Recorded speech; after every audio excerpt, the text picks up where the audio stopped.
Hi everybody and welcome back to our channel. My name is Maudi and together with my boyfriend Eric, we've been traveling around the world on a bicycle since 2018. On our channel we mainly share videos about our adventures and we also enjoy giving some tips and tricks along the way. In this video I'm going to discuss practical steps on how to start a bicycle tour.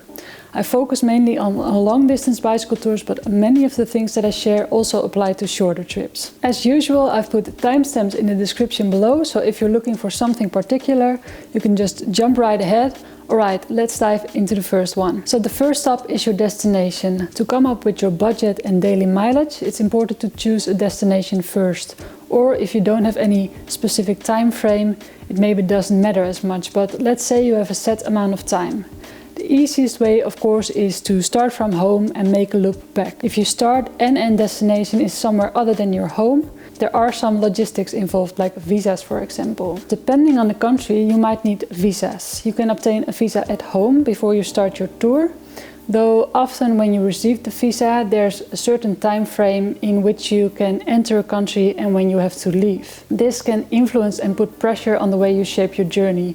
That's why we prefer to buy our visas during our trip when we're taking a few days off in a hotel, for example. Or we choose to buy them at the border of a new country. Most of the time this is a smooth process and there was no hassle involved. Though some countries do require that you obtain a visa in your home country. We didn't know that at the time, but it would have saved us a lot of time if we had arranged it up front. So when you go to a new country, look up the visa requirements for your specific nationality.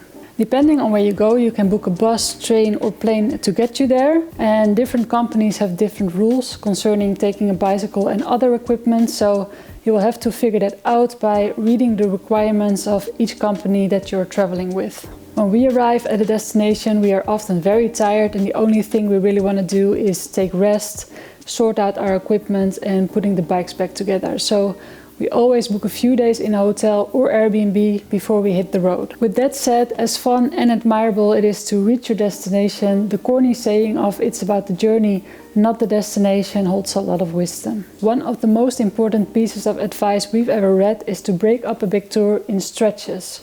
We agreed that our first stretch would be from the Netherlands to Istanbul. And when we got there, we would evaluate if we still enjoyed it and if we wanted to continue.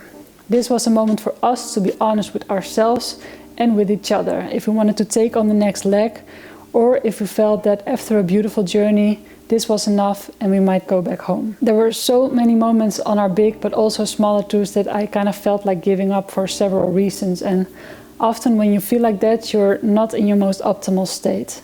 Perhaps you've experienced something unpleasant with a person, maybe a dog almost bit you, or perhaps you haven't slept well.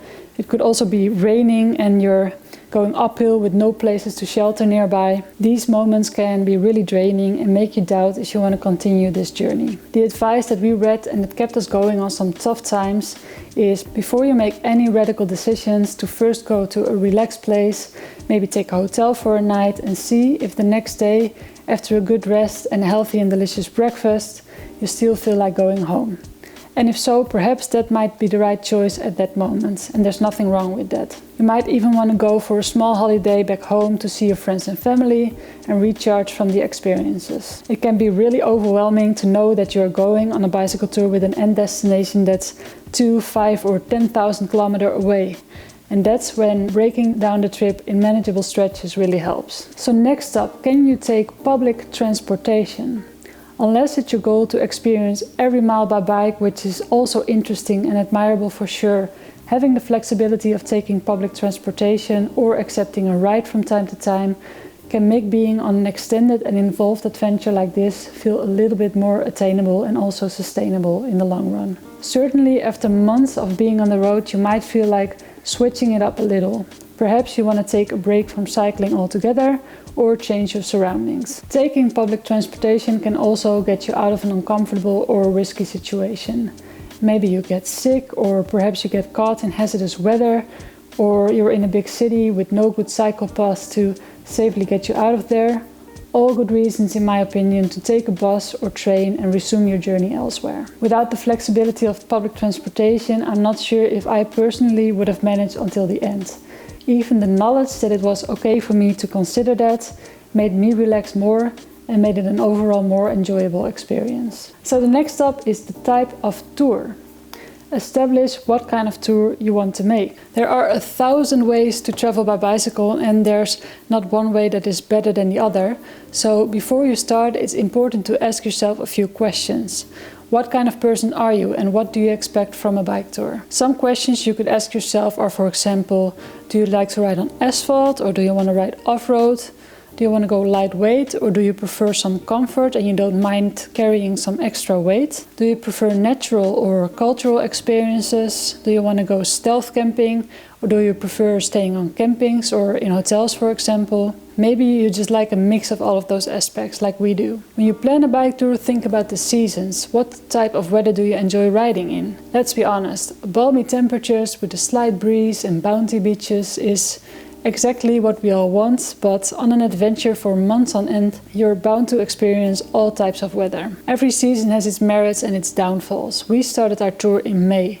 That way we figured we had around 6 months to ease into it, get fit, and adjust to a new way of living. We didn't need to worry about being cold, and with long evenings we could easily reach our daily target of around 60 kilometers. So what can you handle and what do you enjoy? It's good to ask yourself these questions before you head out and set your starting date accordingly. If you know your preferences, it becomes easier to estimate your setup, a daily mileage, and also the budget you need to realize for this adventure. Next up, setting a date and stick to it.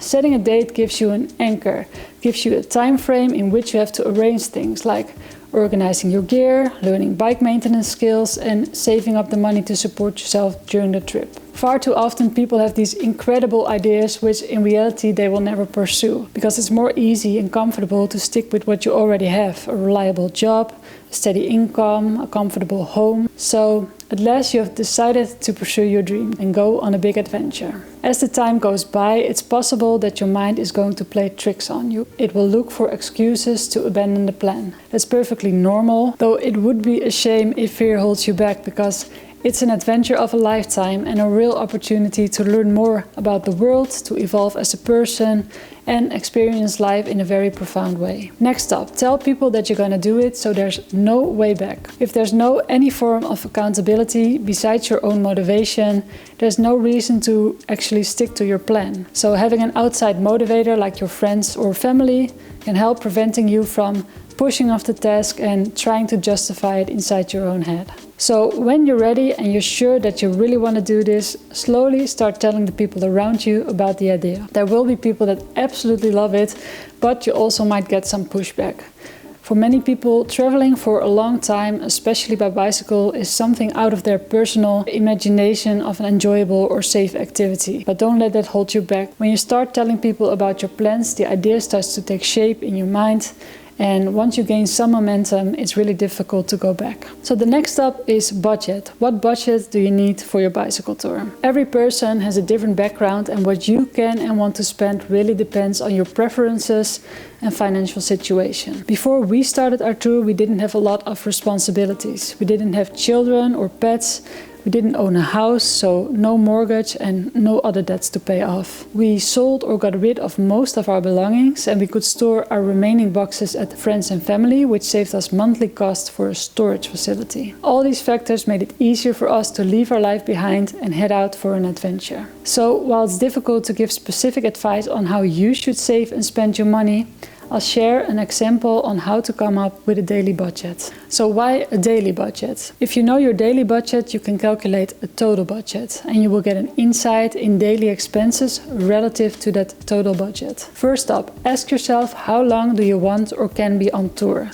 It can really be anything from 1 month to 3 years to 10 years. Now make a reasonable estimation for your main daily expenses. What this includes differs from person to person. Main expenses are, for example, food, accommodation, and whatever you need daily. Then you have your secondary expenses, which may include visas, insurance, repair and maintenance, and personal and miscellaneous items, and also transportation. Alright, now let's make an example for 2 years on the road. Keep in mind that it all depends on your preferences and itinerary. First up are the main expenses. Let's say you daily spend €6 on food, €8 on accommodation. This could be for every day, every other day or twice a week for example, depending per person, and €4 on miscellaneous items like fuel and water for example. This makes a total budget of €18 per day. The secondary expenses is what you don't spend on a daily basis but over the course of the whole journey. So let's say in 2 years of traveling you estimate €250 on visas, €800 on flights, €700 insurance,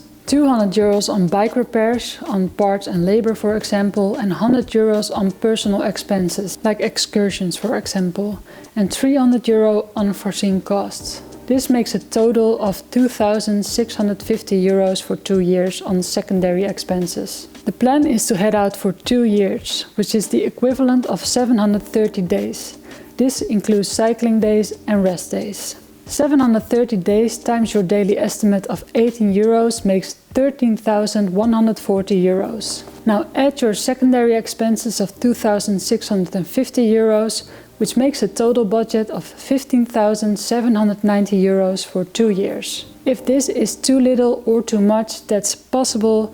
Remember, this is an example. If you want, you can also choose to go touring in more affordable or budget-friendly countries. We planned for 2 years on the road. We cook most of our meals ourselves and we plan to stealth camp most of the time. So we estimated a budget of €25 a day for the both of us would be sufficient. Through making and posting our videos online, we got some income during our bike tour through YouTube and Patreon. This extra income was mainly spent on accommodation to edit our videos, which ultimately increased our total budget. Budget is really personal. We spoke to people that were comfortable with less than us, but also people who spend much more. One bonus tip is to include an extra buffer if you can, to have flexibility in how you shape your journey. For example, you might want to extend your tour or take a few weeks off or use more accommodation if you're not sure about wild camping. So when you know your budget, work some more to save up the money that you need. That is really what it comes down to. Have a good look at your spendings,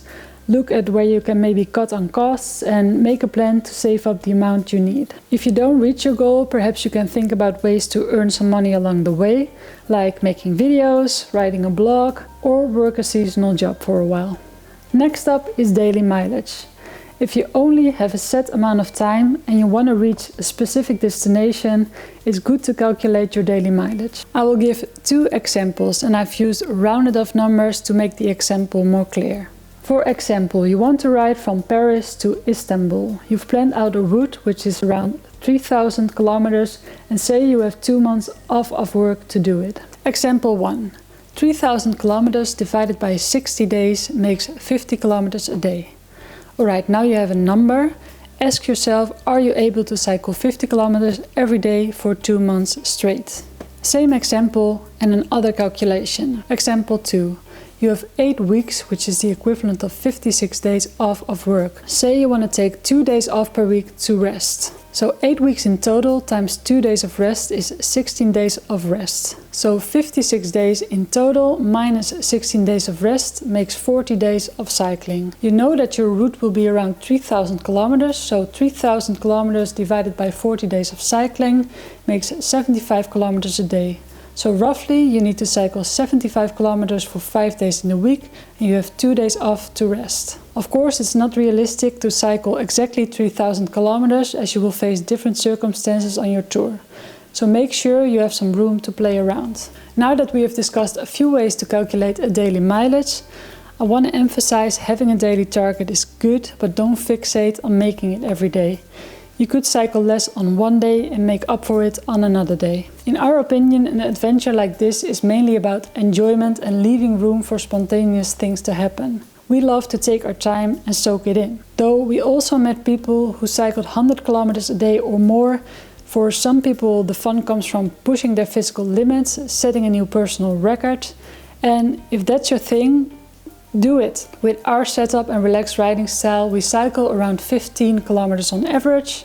per hour. So to reach, for example, a daily target of 50 kilometers, it would take us 3.5 hours of cycling per day. In the whole day that might not seem like a lot, but we take regular breaks, we make videos about our adventures, and the type of terrain, elevation or weather circumstances also play a role. All moments that we felt physically strong and mentally motivated, we had weeks on end that we cycled 80 kilometers a day or more, come rain or shine.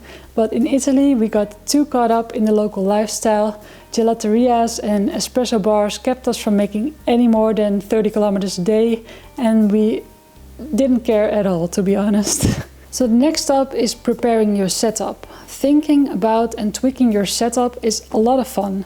There are so many ways to pimp your bicycle, and the only way to find out if the setup you chose works is to test it out. Questions you could ask yourself is what type of terrain you mainly plan to cycle in, what seasons and what weight do you want to carry, what type of pannier setup do you prefer, and choose your setup accordingly. In this video I won't discuss every single item you can take, but if you need some inspiration you can check out my most recent gear video up here. After some time on the bike you'll notice what works and what doesn't by trial and error. Don't worry about it too much, because usually there are plenty of opportunities to buy things along the way and also send packages back home with items you don't need anymore. Your setup can cost from 100 euros to thousands of euros, but if you don't want to break the bank, you could just take the bike and gear you already have, buy second-hand parts or borrow some gear from friends and family, for instance. And if you go on a long tour with a lot of different terrain, my advice is to mainly invest in the most important parts, like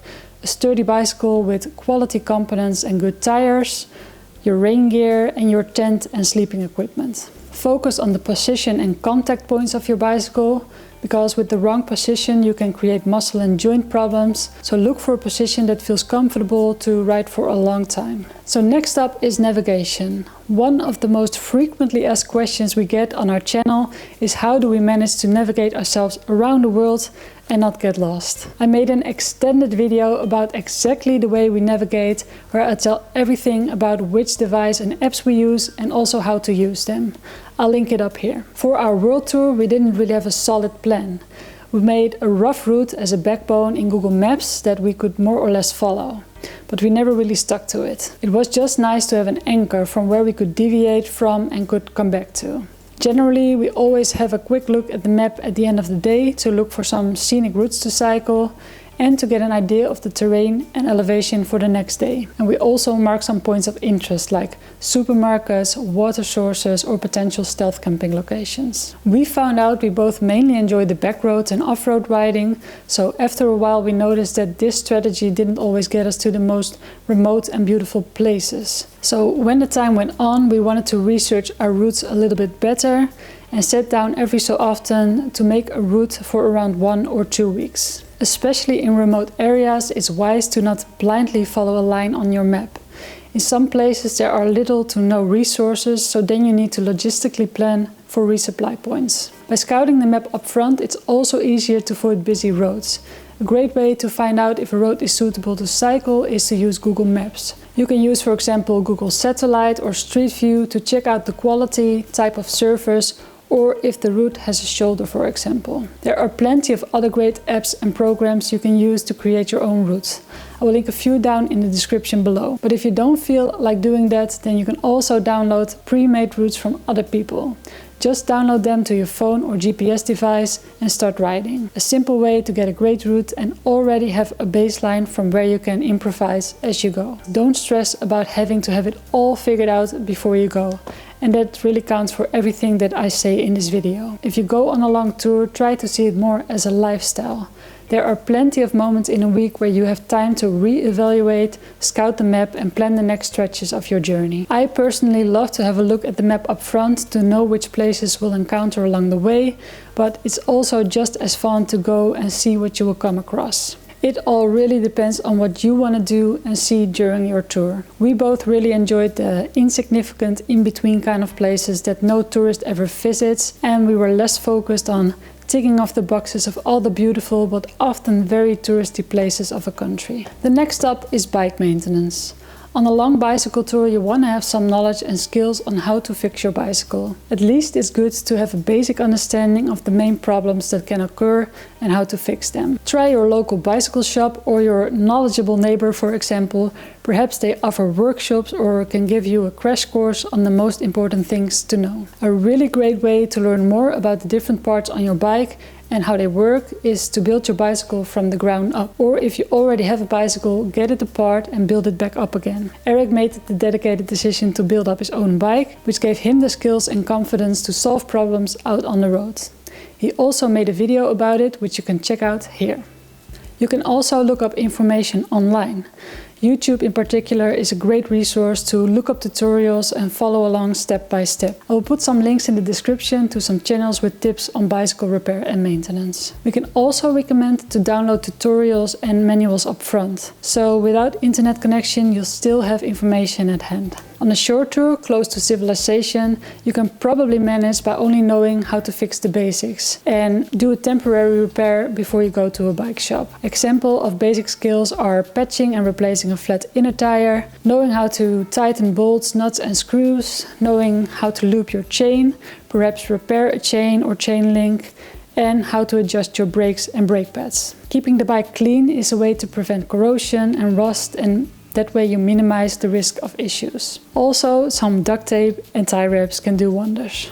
And if you don't know anything about bicycle maintenance and you're not interested in learning it, just adjust your trip accordingly. In some parts of the world, like Western Europe for example, there are bicycle shops in almost every town. Public transportation is also ubiquitous, so it should be easy to get you there. And if not, don't be afraid to ask for help. If you want to know more about the tools and spare items we take, then check this video up here. The next up is fitness. Many people worry about their fitness levels before they head out on a bike tour. And sure, it is important, but it really depends on a few things. First is the type of tour and the length of your tour. Do you plan on heading for a short tour, a long tour in your own country, or maybe even to another continent? In the mountains or along the rivers? If you want to do a tour for just a few weeks in a mountainous area and have no time to ease into it, of course it will be very beneficial to be relatively fit before you begin your tour. Some strength and cardio training up front will help you to have a more enjoyable experience in areas with a lot of elevation change. You can also choose to ride in countries that are relatively flat, or choose routes along rivers where your fitness levels are less important. Maybe there are a few hills here and there and the odd mountain pass you have to cross, but unless you're extremely out of shape, it's probably nothing you can't handle. And if you go on an extended tour, it's kind of up to you. We didn't train at all before we headed out on a long tour, and we weren't particularly fit either. We figured that starting in the Netherlands, where almost everything is flat, we would ease into it and gradually become more fit. And this was exactly how it worked out for us.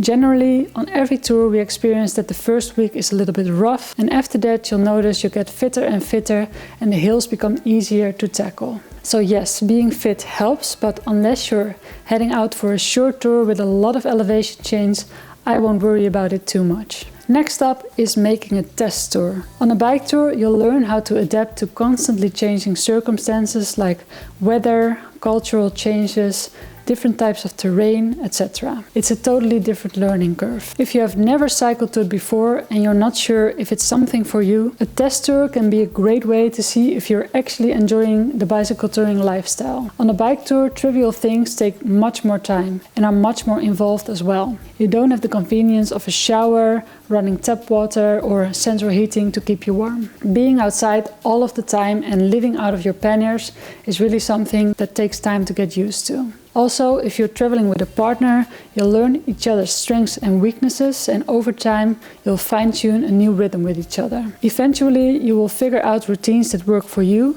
This can be from the order to which you pack your panniers, to the way you cook your meals, or the amount of breaks you take each day. Once all of these actions get ingrained, things will go faster and become second nature. Before we headed out, we did 2 test tours of 1 week each in our own country. We started with a tour in spring when circumstances were close to ideal. We had a very enjoyable experience and we both felt like we would be absolutely loving this lifestyle. We purposely did the second tour in November, an infamous month in the Netherlands with guaranteed rainfall and almost no sunny days. We experienced some very cold, wet and windy days, but in the end we still had a really enjoyable experience. These 2 weeks were enough for us to experience the good and the less good, and we felt confident that we would be absolutely loving this lifestyle. The next up is safety. Safety on a bike tour is very important in my opinion and something you can in part prepare for. I've recently made an extended video on this subject with lots of tips and tricks on the most important safety aspects like